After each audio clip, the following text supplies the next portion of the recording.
Hi everyone, this is Bartosz Beda here, your favorite artist and painter. Today's video is going to be a little bit different than the usual videos I do in the studio. I'm not going to record myself painting or talking specifically about my painting, but today I'm going to talk about myself. Who am I? What have I done or accomplished? What have I failed at? And what is the story I'm going to tell to you, my viewers, on the social media or on website and any other medium that I'm using. I think it's very important for all of us to know our story, where we're going and what we want to do with it. And to do that, we need to know more about ourselves, and that's why I'm going to do this video. I thought that using a whiteboard might help me, maybe not. I'm not sure if I'm going to use it. I'm not used to those kind of videos, but definitely I was thinking about it for a while already, creating something like a background story that tells me who am I and how can I use that for my audience, in my social media, in my paintings, in my studio practice, how this influenced me, and actually if there is actually anything to tell about. And I'm pretty sure there is.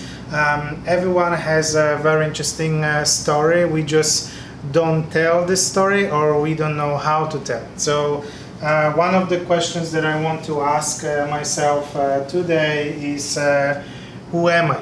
So I am an artist. That's the first thing I say when somebody asks me what you do. I am an artist, painter, and that's my first background. Who am I? I am an artist and painter, and that's the first thing that I say and I am proud of. Before I became an artist, I was doing other things. I was doing odd jobs. I had to go to the university, wait a couple years before I actually went to the university. So who am I? What is my story behind artists? So I was born in Poland, and I was raised there. I went to the secondary art school, a private secondary art school that my parents decided that it's going to be a really good school for me,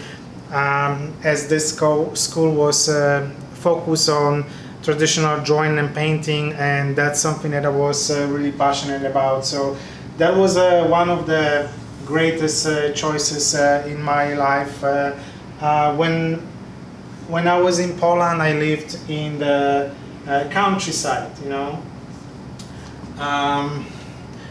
Between the age 5 and I would say maybe 9, all my life was based on the nature that surrounded me. I was really country boy in a way. So early morning and early evening I was spending in the forest, on the fields, and that was also great memory. It is a great memory. I really like to go back to it. So have that connection between nature and the city that I moved to later on in my life. That's the city where I went to that secondary art school. After the art school, I was working at the animation studio. Not many people know that part of my story of being an artist is working for animation studio. That animation studio was in Poland. First production that I did with them was when I exactly was 18. I worked there summer for about 2-3 months. It's extended till September, it's about 3 months. 3 months, and that was the production called Ichthys by Marek Skrbecki. I remember I learned a lot from that, and later on this production received a lot of international awards and attention, and that production led to another production that I was participating a couple years later. maybe at the age of 22, 23, and I worked there for about a year. This was a production of Peter and the Wolf by Susie Templeton, and this animation received an Oscar Prize in 2008. It was the exact year when I decided to go to study painting at Manchester Metropolitan University. So it's very interesting. Not many people knows that. Not many people talks about, because I never really talked about it to anybody. So this is definitely a part of my story that I want to share. I should share, and maybe I should find a way how can I share with my viewers, my collectors, this story. And interesting part of it is that when I went working for this animation company, that was also the time when I realized that I want to do a painting. So in between my secondary art school and university art school, I had maybe 2 for 6 years break, I believe. 6, I actually have to check that and count, but maybe between 6 and 5 years. And when I graduated from my secondary art school, I won a lot of national competitions in Poland. I thought that my life will be super great, and I will go to Academy of Art, one of them in Poland. And I applied actually for free, and none of them accepted me, and I was heartbroken at that time, because it was very important for me to pursue that career as an artist, but for some reasons maybe there was a better plan for me that I was not aware of. So once I knew that I'm not going to be at school again, I decided maybe I should go to work. But at that time my brother had a company. It was a restoration of old churches, furniture, and production of antique stylish type of furniture. So I worked for him for a while, maybe 2-3 years, and during that time I learned a lot about wood, about making things, about carpenting and creating things from scratch, as well as about restoration of antique furniture and generally all wood. It was very interesting and very enriching in knowledge for me, experience, and I really appreciate that a lot. And I also felt like this is something that I might be really good at, but it was definitely not my call. So in between that, I moved to the UK when I wanted to go to the university. That was my goal from the beginning. But when I went there, when I arrived there, I didn't speak English almost at all. So it was very difficult. First months were extremely tough. I ended up being in Scotland for about 6 months, where I got a job at the food factory, 12 hours a day. I was working there almost day and night. It was very difficult and very tough, but I was enjoying it because I knew that it's not going to be a job that I'm going to do forever. So that was keeping me sane. And after Scotland, I went to shortly back to Poland, and then went again to Manchester to pursue my career as an artist. And when I arrived to Manchester, I remember I was looking at the city itself, and I've been thinking that I am so close. I am here in this city. I am so close art, so close to being fulfilling my dream, and at the same time I felt like I am so far away from achieving it because I had no English, no job.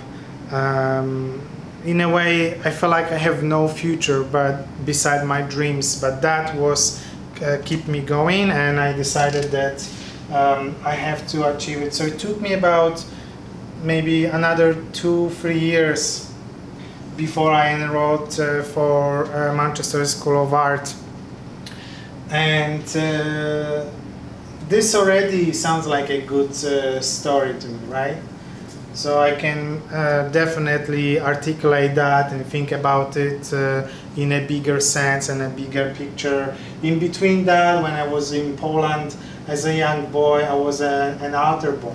Not so many people knows that, but I was an altar boy, and I was also really passionate about. I was very religious. I was going to church every day. I was attending mass every day, and it was good for my soul. It was very fulfilling.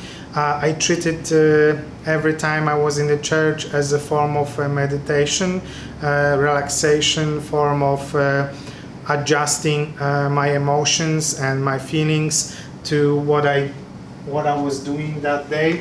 So this is the part that maybe I'm missing, in a sense that I'm not doing it. I'm not taking good part of my soul, and that's something that maybe I should think about. My failures, I probably had a lot of them. Let me think about some. When I was in Scotland, I wanted to go there to study art, and I was even looking for a job related to art, but wherever I applied, I got simple no, partially because of my language, not because of my skills. And even the line on my CV saying that I was working at the movie studio in Poland didn't really help and support me. And one of the other failures was in Manchester. My first job there was as a kitchen porter. Not so many people knows that, but before I enrolled for the university, I worked as a kitchen porter, and I hated it. It was the worst job I could ever have, but it definitely paid my bills. And when I enrolled for the university for the first year, not many people knows that either. For the first year, I was a full-time student and working full-time at the restaurant in evenings and nights. So I didn't have even a single day off.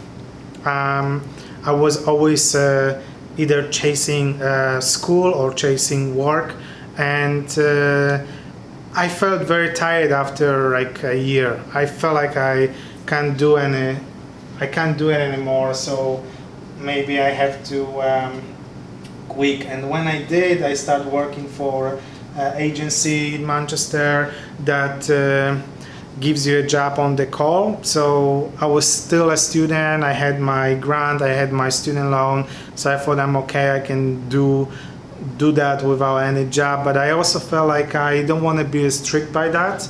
So I took additional work on the weekends, and I ended up working in the bakery on Friday, Saturday, and Sundays. And that allowed me to rent my own apartment, buy my first car. During this time, I bought my own first car. It was great. It was old. It was leaking inside, and eventually it broke down. But it was my first experience with a car, and I probably won't forget it. It was actually very, very great experience. I don't know what to say about it, but when I was at school and working at the Simon weekends at bakery, I was always showing up on Monday first with. I was almost like always one of the first in the studio, and I remember that on Mondays Monday morning I was always very tired, and the reason for that was that I didn't really rest well during the weekend. And then when I was seeing all those students coming really refreshed or maybe tired after partying, I was thinking that I don't have that luxury of thinking about my work during the weekends or completely relaxing and resetting and resting and coming back on Monday with fresh ideas and powerful energy to work. But that also taught me to be tough and taught me to be fast.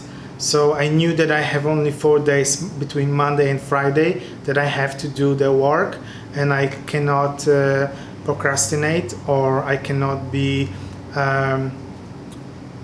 not lazy, but I cannot allow myself to slow down. So that really kept me for 2 years straight like this. And it was great because when I graduated from Manchester School of Art, I received a residency award to Dresden Academy of Art, the same academy where Gerhard Richter was studying, and that fellowship allowed me to expand my point of view for the painting and live in Germany for a while.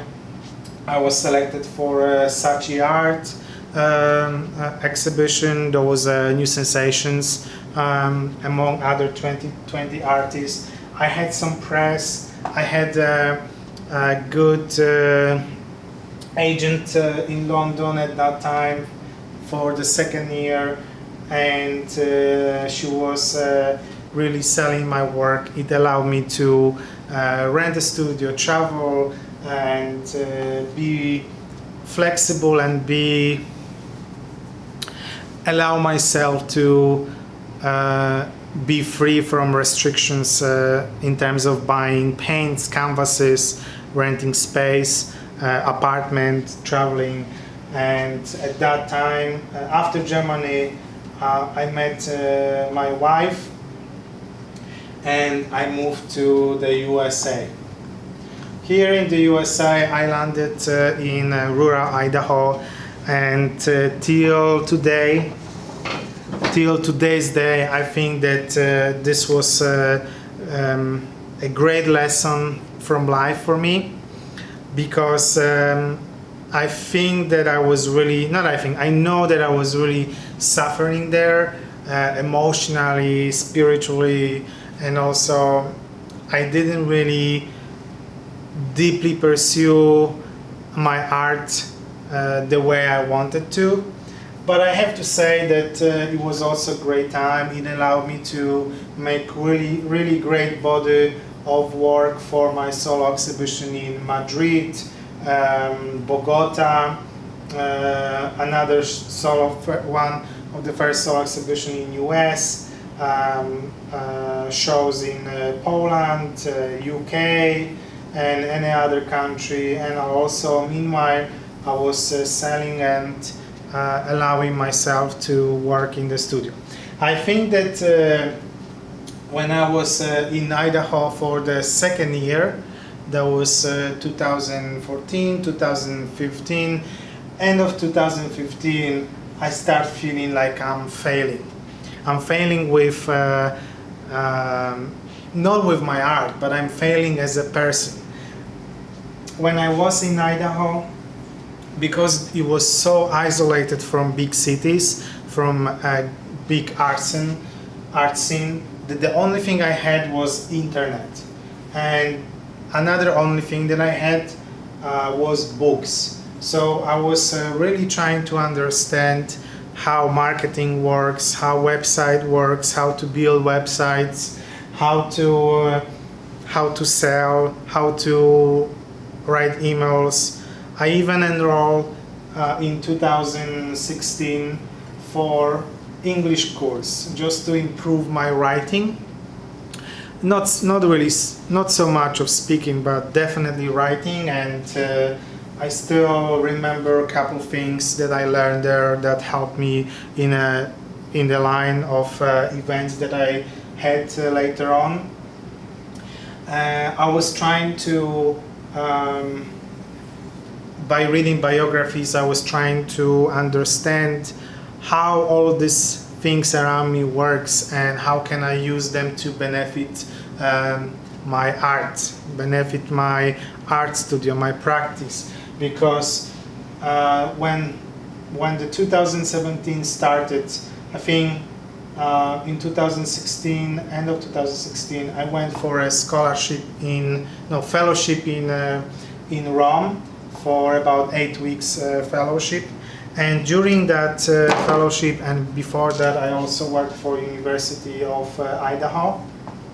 For 1 semester, I was teaching there a class. And the reason why I taught a class there was because I was making more artworks than I had sales, and even when my pricing were good enough, it was not enough to sustain myself as an artist or full-time artist. So also that not so many people knows that I worked at University of Idaho for 1 semester, and things like a fellowship in Rome definitely helped me, because by the end of the fellowship I sold quite a bit of paintings, and after that I had a couple successful sales as well. The show in Spokane, soul exhibition in Spokane that I had 2016, 2017 also helped me a lot. I sold quite a bit, but again it was still not enough for me to sustain myself as a full-time artist. So I was really looking into getting a part-time job, because I felt like maybe it's not possible to be a full-time artist. And I was looking at those other artists who have galleries and looking at their social media, their profiles, and they were always like showing themselves as a full-time artist and full-time creators. But for some reasons it didn't really click in my head that this is the way they really do. And to this day I still believe that there are plenty of artists who think that they are full-time artists, but they are not, and which is okay too. I think that all of us who can actually earn money, sustain, and still be in the studio really will survive on the market, I think, because those who can adjust really quickly to what they do, they will definitely find a way around obstacles and issues. And 2018, I had an art residency in Reading, Pennsylvania, that I did their 725 project. I don't know, not many people knows me for that project, but it was a great success and lots of press around it. So that's one of the things that I want people to know me for, is 725 project. I want people to know me for subscriptions that I make on my website, that you subscribe for 6 months and you receive every month 1 painting. That's something that I want people to know about me. I think that this is also a great idea that I want to still explore. I have Execute magazine that I founded, and first 2 years were pretty okay. Last 2 years I'm pushing it, but I'm struggling, and partially because I can't do everything myself, and I really think that at some point I need to have somebody to help me with that. But the Execute magazine is something that I'm pursuing, and last year I founded Execute project, and with the Execute project I even joined Artsy. But this year I decided that maybe I should a little bit slow down and really revise where I want to go with it. And then obviously the recent situation that we had around the globe happened, and I think that was a good decision that I didn't pursue it this year. So those are the things that I kind of think about myself as an artist. Magazine, 725 projects, small paintings that I do, that I think that they should be always affordable, no matter how big I'm going to get. I always want people to afford my work, and but also I want to have paintings that are created and available for those high-end clients. So I'm trying to think like both ways, and still trying to figure out what really works for me. I want people to know that I was altar boy and very religious. Even at some point I thought about joining like a seminar or type of. I wanted to be a priest, even at one point of my life. But then I changed that because I think art was always in my head, and that was much stronger than any other call. I want people to know me as an animator, that I was actually working on animation short movies, 2 of them. So I want people to remember that. I want to know them that I was in Scotland working at the food factory. I want them to know that I lived in Poland, in Łódź, and then that city actually made me really understand what is a traditional drawing and painting.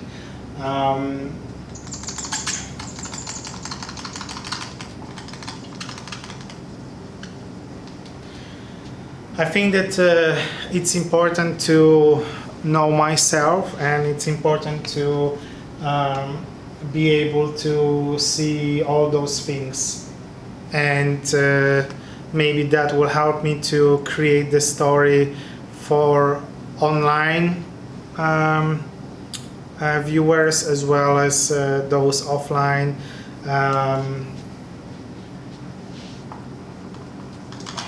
I think that there is still a lot that I need to understand about my story. What is my story? Where I want to go with my story? How can I share and distribute that story on social media, on YouTube, on my website, through my art? Because every painting is a story that is a reflection of who I am. So this is the story is the biggest and the most important part of being artist, being a business owner, being a student, being a worker at somebody else's company. You know, we need to have those kind of understanding of where we go, where we want to be, and how we want to use that story. So that's something that I'm going to work in the next couple of days, as I have to write something for somebody, so that person can understand me and see the picture that I want them to know. And also, one of the things is that when I came here to Dallas, I wanted to meet as many people as possible, and I remember that at the beginning, in the first months of being here, I offended somebody, and that person really made my life in Dallas much harder than I thought that it might be. So that's something I'm working on too. So we'll see. I don't know. Another thing is I also work at the Booker T, Washington.